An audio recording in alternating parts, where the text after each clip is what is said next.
Hi ළමයි. අද යන්ද මාත් එක්ක සත්තු වත්තේ රවුමක් දාන්න.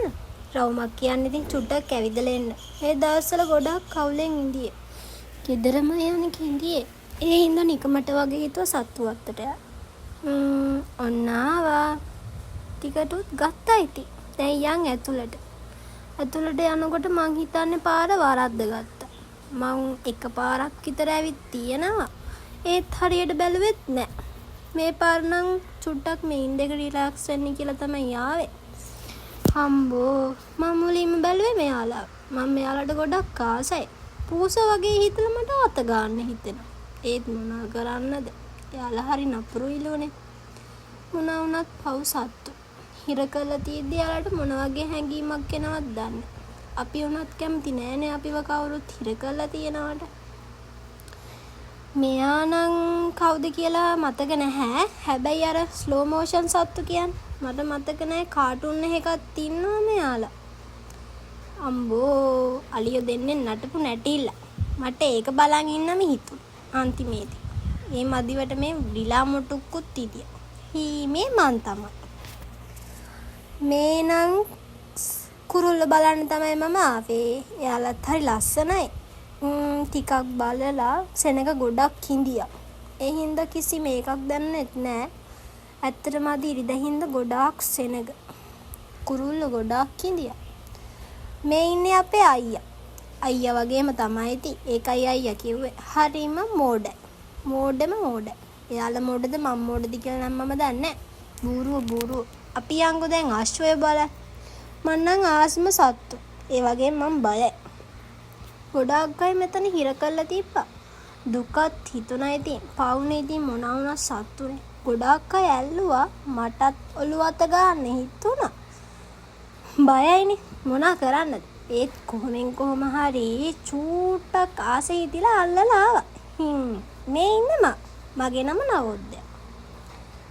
එයා නම් හරි අහිංසකයි.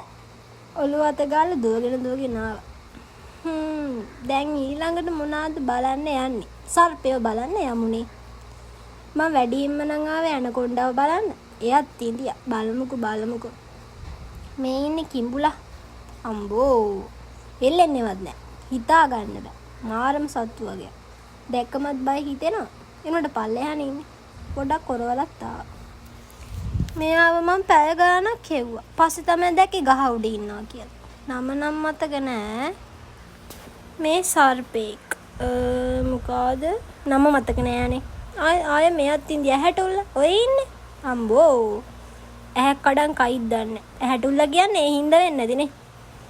ඊට පස්සේ පිඹුරා ඉන්දියා. පිඹුර නම් ඉතින් නිදි. ඒගොල්ලෝ එහෙමනේ. නිදිද මන් දන්නේ. මේ තියෙන්නේ තිත් පොළඟ දාර පොළඟ ඒගොල්ලෝ ගැන. ඊට පස්සේ මේ ඉන්දියා. එයත් කහ පාටයි සුදුයි. එයාලා දැක්කම මට නම් මොකද්දෝ වෙනවා. ඒ අය කියලා මන් දන්නේ. හරි බයයි මන්න. වෙලාවකට හිතනවා වීදුරුවත් කඩාගෙන එළියට එයිද කියලා. නෑ එහෙම වෙන්න විදියක් නෑනේ. හොඳට තියනානේ. යමු ඉතින් ආනේ මෙයා හරිම චූටි. හැබැයි ලස්සනයි. බලන්න බැලම. ගොඩක් නිදි. ඔන්න ඔහේ බලලා ආවා. මෙයත් දොයි. මරු. එයා නම් සුපිරියටම දොයි. යමු තව කවුද ඉන්නේ? එයා නම් කහපාටයි සුදුයි. ලස්සනයි නේද? ඒ වුණාට ඉන්න විදිය තමයි මං කැමති නැති උනේ. මොනා කරන්න සත්තුනේ. අපිට පුළුවන් වෙනස් කරන්න. මමත් මෝඩයිනේ. මේ ඉන්නේ ඇනකොන්ඩා. හැබැයි මූණ නම් තිබුණේ නැහැ. හොඳටම නිදි. මරු අපි එම වුණොත් එක කටින් ගිලීනේ. අනේ මමත් මොනවා කියවනවද මන් දන්නේ. යංකෝ ඉස්සරහට තනියම එන එකත් මහ ලොකු දෙයක් නේ.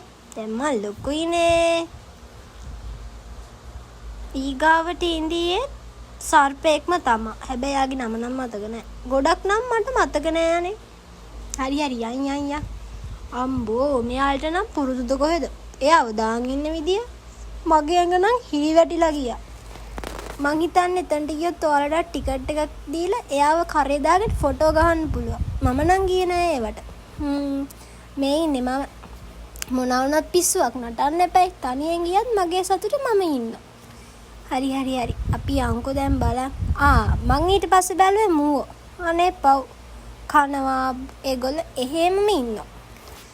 මගේ මේ පළවෙනි vlog එක වැඩිය තේරෙන්නේ නැහැ. හොඳයි නම් කමෙන්ට් එකක් දාන්නකෝ. අනේ චූටි ජෝඩුවක් හැබැයි රණ්ඩු වුණා. මං හිතුවා අනක් ගැලවෙයි කියලා. නෑ එහෙමනම් උන්නේ. ටිකක් වෙලා රණ්ඩු වෙලා ඈතට ගියා. මොනා කරන්නද? හරි හරි. අපි දැන් මූව බැලුවා ඇති. දැන් යන්කෝ යන්න. හරි හරි. අදට එච්චරයි. මං එහෙනම් යනවා. බයි.